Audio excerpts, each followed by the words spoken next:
The NHL is hoping 13 is a lucky number, and the World Juniors look like they might be riding out of luck.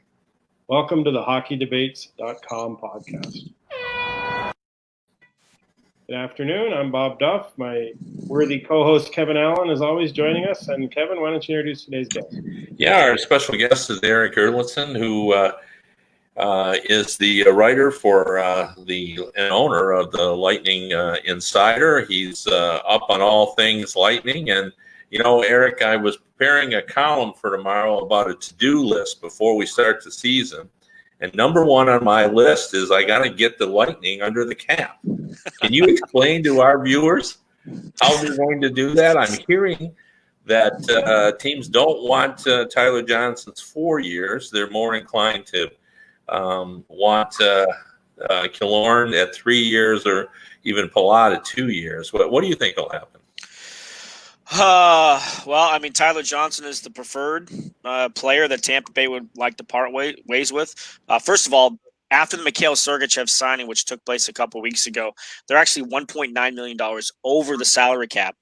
They still have to sign Anthony Cirelli. They still have to sign Erik Chernak, and that doesn't account for other players who are going to take up some roster space, like a Cal Foote or an Alex Barré-Boulet and Alex Volkov, those type of players.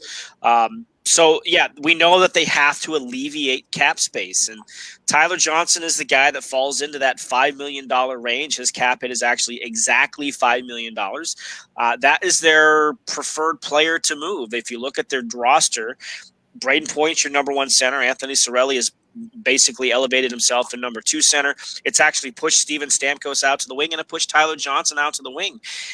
Johnson struggled with it. He wants to be back in the middle. He's more comfortable back in the middle. The few games during the playoffs that he played at center, he looked more comfortable when he was back in his natural position. So that's the player that they would like to move, I think, to be an opportunity for Tyler to kind of get his career back to the production levels he had a couple of years ago. So that's their preferred player. We know that as we sit here now and talk 2.5 months into the free agency situation with the NHL, that they have not been able to move him. Even tried waiving him the first day of free agency and hasn't made any moves yet. But with this deadline now, if we know the season is scheduled to start January 13th, we know training camp is scheduled to open probably around January 3rd, Julian now has his deadline. He has to get this done. Whether it means you have to include an Alex Killorn in any potential move or move a Killorn instead. He's the one guy in this group of players that have this $5 million range. He's the only one that has a modified no trade. All the other players, the Palats, the Johnsons, all of them, they have full no trade clauses. So it kind of clogs things up for anything Julian can do. So if you have that map, Kevin, to guide Tampa Bay through the salary cap, Julian Breezeball might want to give you a call. Well, here's kind of what I'm, wondering about all this, and that's this, and it appears like I'm guessing now. This is a total guess. Breezeball has a deal in his back pocket that he knows he can. I get that sense, yeah. Yeah, and it's just not one he loves, so he's trying to get a better deal. And I've talked to a lot of people who supposedly are interested in making a deal, but they don't want, Johnson at 4 years. Like they, as one guy said to me, I love him at 3 years, but I don't love him at 4 years. So, I it's going to be interesting to see what they do. But what I'm hearing is they refuse to give up a top prospect. They're trying to get out of this with a draft pick, and I'm not sure teams are going to allow them to do that. Yeah, that's the difficulty that Julian Breezeball is in. He's not bargaining from a position of strength. Everybody knows he has to move players. So it's a waiting game. And I don't know if any of these conversations have taken place with Steve Yzerman. You have to think it has. Steve Yzerman is a very patient man. Julian Breezeball is a very patient man. This is like a game of chicken. If you ever watch the movie Footloose, this is like the game of chicken where they're both coming at each other. Somebody's shoe is going to get stuck to the pedal, and they're going to have a hard time getting out of it. The other person's going to end up weaving, and somebody's going to have to blink. If that's the case, I don't know if Detroit is one of those teams. You have to think they are. But it's a difficult position for Julian to be in because everybody knows he has to move cap space. He can wait for a better deal. Probably not going to come along. Well, I can tell you if Mike Babcock was still coaching the Red Wings, he'd be pounding on Steve Yzerman's door every morning saying, how come we haven't got Tyler Johnson yet? Because he had an ultimate man crush on Tyler Johnson. Whenever the Lightning played the Red, he wouldn't stop raving about Tyler Johnson. Well, I remember in 2015 when they met in the first round there, as Tampa Bay made their march to the Cup final, he raved about Johnson and the line with Palat and Kucherov and how good they were and how he hadn't seen a line dominate as much as he has. So, yeah, I know Babcock was a big fan of Johnson. Do you think is it just the move to the wing that kind of hampered him? Because, being in Detroit, obviously he used to torment the wing, so we're used to seeing him be just – a thorn in team sides, but you didn't really notice him hardly at all in the playoffs last year. Yeah, the wing, I think, is a big part of it, but he's a smaller guy who's taken a lot of bumps and bruises along the way. He's had a broken foot. He's had a knee injury. He's had some of the things that have slowed him down. And the other part of it is, too, when Tyler Johnson first came into the league, he was quick. He had a great first step. He had a really good burst. Well, guess what? The league has caught up to him, right? Like, it's when you get older, the league catches up to you. We know how much faster the league is nowadays, that he just doesn't look like he has the same burst. How much of that is him and how much of that is the rest of the league catching up to him? Either way, he has not been the same player. But again, they had, when Braden Point missed those couple of games during the playoffs and Tyler Johnson moved back into center, he was a lot more noticeable in those couple of games than he was at any other point during the playoffs when he was at the wing. Erik, do we have any idea where Steven Stamkos is with regard to his recovery? He is back on the ice. He is expected to be ready for the start of camp. He had that second surgery, I think the second week of October. Second week of October, he had that surgery. It was 6 to 8 weeks. So we are back into that range that he should be ready. There's actually been a couple of Alex Killorn Instagram videos. If anybody has kind of looked at Alex Killorn's feed, it was actually one of Steven Stamkos dressed up, taking one-timers on Victor Hedman by the goalie gear on in net. So it looks like he's back, and he should be ready to go for the start of camp. With these divisional realignments, how do you think that impacts the Lightning? Are they better off? Does it matter at all? Well, taking a look, this should be – it has the potential to be a division that Tampa Bay could really dominate if you kind of look at it. There's no Boston that they have to contend with. There's no Toronto that they're going to have to contend with. I mean, Carolina, Columbus, Detroit, Chicago, where are they at? Florida should be a team on the rise, but I've been saying that for 3 or 4 years now. Minnesota, where are they at? I mean, Tampa Bay, based on these division alignments that what we think will end up being, they should be the cream of this crop, even with some of the players they're going to have to move with the talent that they have. This should be a division that I'm not going to say they're going to run away with, but they should end up on top of this division. Erik, this is off the subject a little bit, but I'd love to get another veteran reporter to weigh in on this. Are we going to see the media back in the dressing room ever again? Oh, boy, I hope so. Certainly not anytime soon. Certainly not for whatever the season's going to end up looking like. The vaccine has a lot, I think, to say with that. But I'll tell you what, and Kat, I know I'm preaching to the choir when I say this. Some of the best interviews you ever get are in the locker room, one-on-one, when there's nobody else around, and you can kind of get to know the players a little bit, and they can maybe open up a little bit more than they're going to do with 5, 10. With these Zoom calls, could be 50 people on these Zoom calls. You can't get the details. You can't get the intimate sort of discussions with these players, which as storytellers, we know that's what flushes it out. I hope that that's not the case. I hope that we get that access again. I hope that we get into the locker rooms and get to know the players. Always said it, like we are the medium between the players and the fans, between the teams and the fans. And if everybody's telling the same story, nobody's telling a story. Well, we're far away from Florida, but everything you hear about Florida is that it's kind of the epicenter of the COVID nightmare. How confident are you that these 2 Florida NHL teams, and we saw what happened with the Miami Marlins this year in baseball, are you confident that they can get things up and running and COVID won't derail them?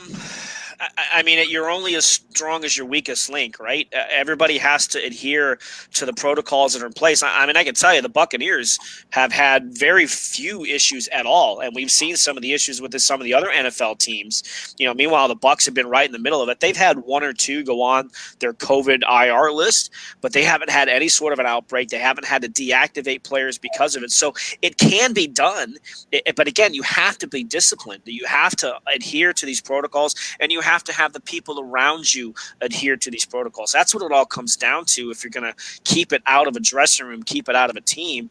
But the other thing is, too, because hockey takes place during the winter, I mean, we see it every year. Every team has a flu issue, right? So let's hope not every team has a COVID issue now that we're in flu season. I talk to GMs and folks around the league, and we talk about the experience of the NFL and what's happened there. But they're still chugging along. You just have to learn to accept the fact that you're going to have ups and downs with all this. But one of the things that no one seems to have a clue about is whether or not there's any chance we can have any fans. But when I bring it up, they say, I don't know, maybe in Florida. Yeah. Down here, the restrictions are not what they are, say, in Santa Clara County, where the San Jose Sharks play. The Bucks have had, I don't know, 10,000 people at their home games. The U.S. men's soccer team is actually holding a game down in Fort Lauderdale. They have a limited number of fans in the stands. We're gonna get a test run because the Toronto Raptors are using the Amalie Arena as their home base, at least for the first half of the NBA season. We haven't heard whether or not they're going to allow fans into the stands for NBA games, but that's the one thing that Tampa Bay, at least not counting Florida, but Tampa Bay will have the opportunity to get to feel for what that might look like, because whatever capacity they would allow for NBA games would be the same capacity that they're going to allow for NHL games. So we'll get an early look at it maybe here in a couple of weeks when the Raptors start playing some games in Tampa. Yeah, there's been a lot of little quiet jabs towards Toronto about how the Raptors, it took a pandemic for the Raptors to finally get to share their building with a championship hockey team. The Toronto fan base is great, aren't they? Always making jokes like that. So obviously we've seen two teams. I think the Penguins did it twice, where they repeated since 1990, basically when the Oilers dynasty kind of came to a halt. Do you think the way last year ended and the fact that it's going to be a shorter season again this year, is that going to help or hurt the Lightning's chances of repeating? I would think that because there won't be as much wear and tear, especially on Andre Vasilevsky. I mean, remember, he played every single minute of the return to play. Preseason, that exhibition game and all the round robin games, he played every single minute.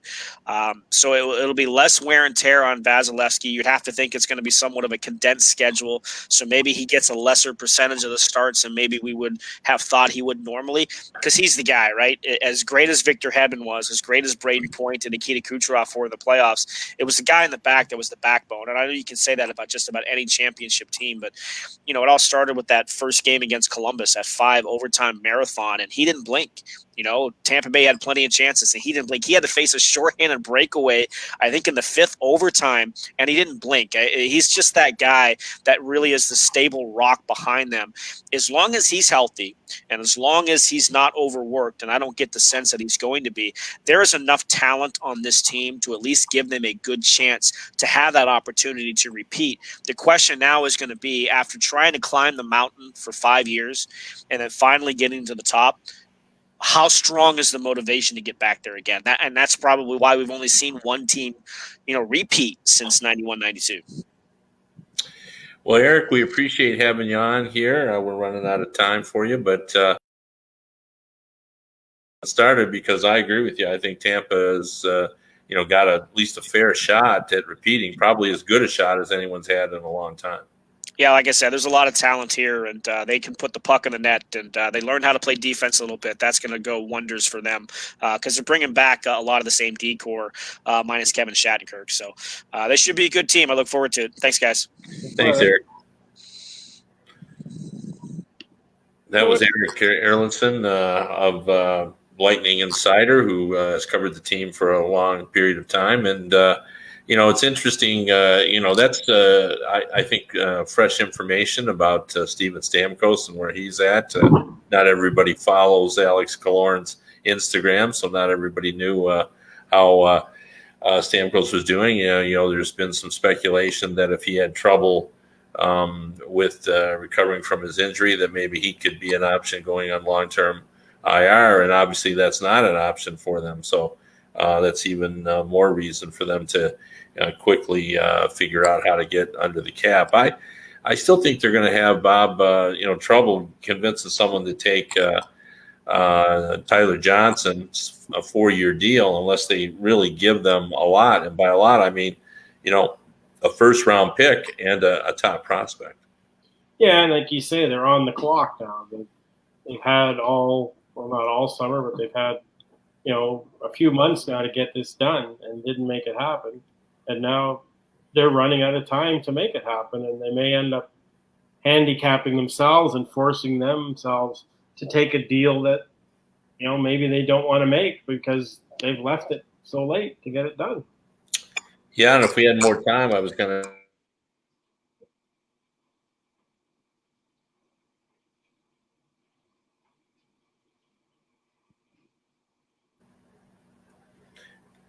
And I think that, Cal Foote, the Lightning, I think, had plans of using him this season. So I don't think they're very anxious to part with him. I think he's their top prospect.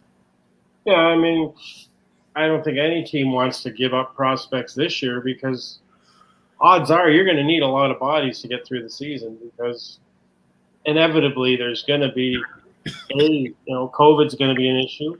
And B, you got to think with a condensed schedule like that, injuries are going to be an even bigger factor than they are normally because you're going to be playing so many games in such a tight window. I'm kind of surprised myself that they're aiming for 56. I would have thought, they would go low to give themselves a bigger window to deal with the issues that could come up. Well, I think they were, if I remember correctly, planning to try to create some room at the end of the regular season to try to squeeze in some games if they needed to. I think that was the original plan. I don't know if that's still, part of it. But I do think that having worked out the, the pro-rated payoffs for the television, I think they realized they needed some games in order to get enough TV money to make it worthwhile. So it's a fine line because if they play without fans, the more games they play, the more they're going to lose. But they need to get the TV money, so they got to find kind of the sweet spot in all of this. None of this is a very complicated situation because they're trying to play in the midst of a pandemic and. When you play a reduced schedule, it really changes the nature of your competition. Like, we're going from a marathon to a sprint now. And when you're playing 56 games instead of 82, it brings luck more into it. Like, I think it's possible that, as much as we think Tampa is still a good team, but a shorter schedule does not help the Tampa Bay Lightning. Their strength is that, over 82 games, they can really gain some separation from teams. And, it's harder to do that in a short season. And as you said, injuries will play a bigger role. And, the COVID situation, just think of it in terms of what we've seen from the NFL. So a guy goes on the COVID list and he misses a game in the NFL. If he goes on the COVID list in the NHL and he's out 10 days, that could be 6 games, could be 7 games that he's going to miss. That's, 7 out of 56, we're talking that's 14% of the season if you're out. So, all that's going to play a role in it. It's going to be complicated. But, we just have to accept it. I think, I don't know if we have to be thankful to have NHL hockey, but I think we should be glad that they're giving it a go and they're going to try to do the best they can. And, people will be upset because it'll be luck of the draw and who, is exposed to COVID and who's not. And, if it's the Pittsburgh Penguins and it's Letang and Crosby and Malkin and Jari, then they're going to have issues. if it's the backup goalie and 2 fourth liners, it's less of an issue. So it's not going to be easy navigating this season. The teams that I think are really kind of getting the shaft here too are the 7 that weren't invited to the party last year. That didn't get to play in the return to play. Originally, wasn't there supposedly a plan that they were going to get longer training camps and more chance to kind of get their hockey legs back under them? Well, that's certainly not going to happen now. And you got teams like Detroit and San Jose and Anaheim that are going to expect by the time we get going here, they'll have gone almost 300 days without playing a game. And they're going to be expected. It sounds like they're not going to be preseason games, so they're going to have to be on full speed running when they haven't played in almost a year.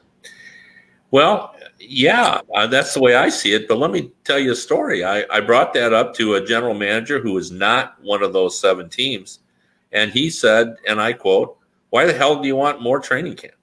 He said, "This is the 21st century. These guys are in shape. They work out. Most of them have been skating. Like he said, the boys in my city have been skating, everything else, like he didn't get what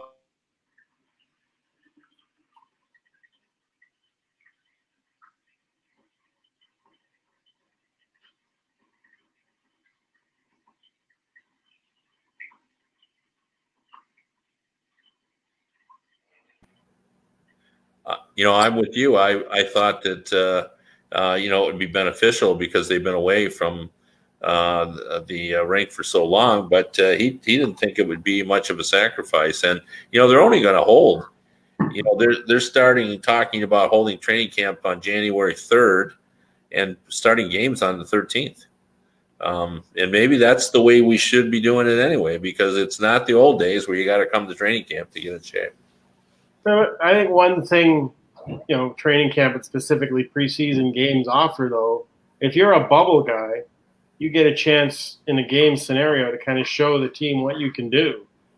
And that's not going to happen this year. So if you're that guy who's, let's say a 5th line guy, sort of, the guy that's not quite made it to the NHL yet, and you want to prove to them that this is the year they should keep you, well, you're not really going to get that chance to prove. I mean, some of them will get kept around because I got to imagine, we've seen the NFL's gone with bigger practice squads to have players available to fill in for COVID scenarios. So I got to think, especially when it looks like there's not going to be a minor league going certainly right away, that they're going to be keeping a lot of bodies around beyond the regular 23. Yeah, I mean, I agree with you that, the roster was set, I think, a month ago. Everybody knew this was not going to be a normal training camp. Everybody just sort of penciled in. But where you get some benefit is what will be the taxi squad.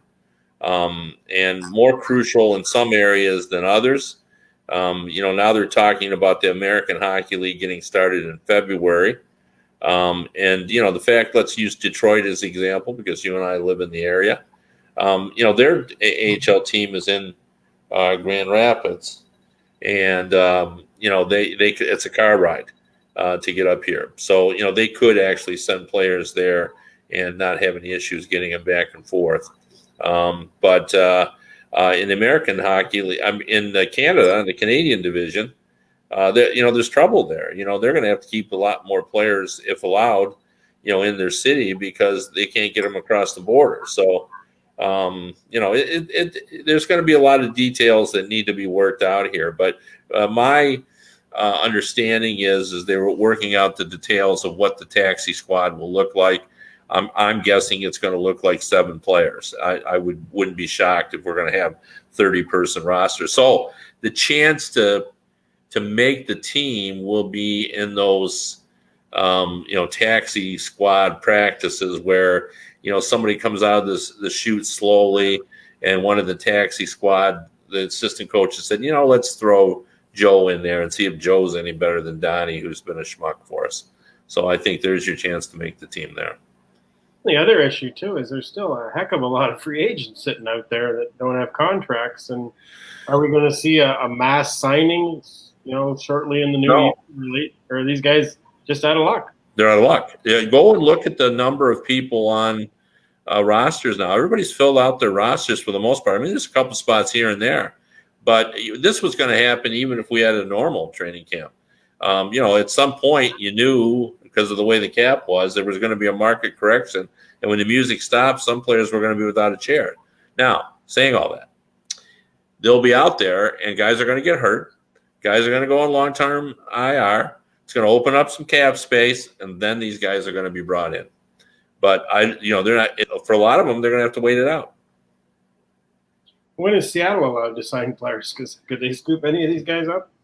They're allowed to start making trades once they're invited to the Board of Governors meetings. And I just read recently that they have been paying their payments on time, which means that they are going to be invited to the Board of Governors meeting. So we could start to see the trades that we saw with the Vegas Golden Knights as they make deals not to take certain players or something of that nature. Now, I would predict that there'll be fewer of those this time because I think GMs have learned their lesson. Let's try not to lose 3 good players, just the one. So I'd be shocked if they end up with as many.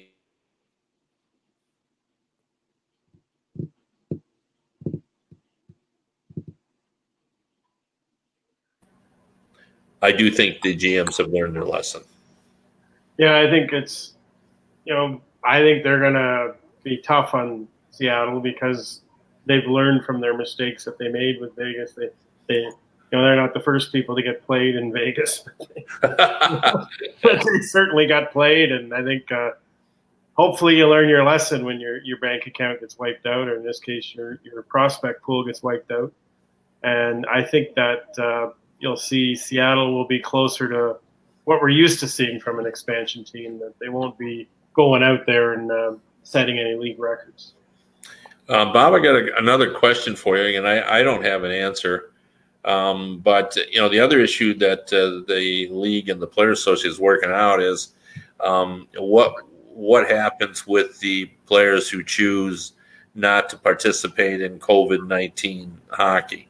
We had that obviously in the restart in the playoffs, and it will still be available. We had a few players that did it then. I wouldn't think, or should I, that there would be more than that. What are your thoughts on whether there'll be anybody who's just going to say, I'm just not going to mess with it? Well, it's interesting when you look at the two sports. There wasn't a whole lot of baseball players who opted out. Quite a few NFL players opted out. Now, which sport do you think is closer to hockey? I mean, games-wise, certainly baseball is the closer parameter to hockey, but football, in terms of contact and, how violent the sport is, I think that's a closer comparison to hockey. So some of those guys obviously weighed that into their decision to not play football this year. People that had, for the most part, it was people who either had newborn children or had older relatives or had family members that had, health conditions that could make them very susceptible to COVID. And you wonder, how many players are there? I mean, like you say, there was, what did we have? Maybe 3 or 4 at the most that opted out of the return to play last year. I can't imagine. I mean, I think it's just the hockey player persona that, you're taught to play through everything. And I think these guys will look at it from that approach. Yeah. Yeah. Well, there are a lot of issues that still need to, be worked out with regard to this, just the protocol for the virus, the amount of testing that's going to be done, what safeguards are put in place to protect the players. And, I have confidence. I mean, let's not forget, and we'll leave it after this, but let's not forget that we were all pretty impressed with how the NHL and the NHL Players Association, worked together to create a safe bubble environment. That worked out really well. Now, we're not going to have a bubble this time, but I do think that attitude of trying to do it right still exists on both sides of the aisle, if we can call it that. And I think they'll do what they can. However, it's going to be untidy. It's going to be a little messy, and I think we just have to prepare for that. Anyway, we're going to bring it in on time today because I have a schedule to keep. So we appreciate you checking in with us, and we'll see you again next week for another edition of HockeyDebates.com podcast. I'm Kevin Allen. He's Bob Duff. Thanks for joining us, everybody.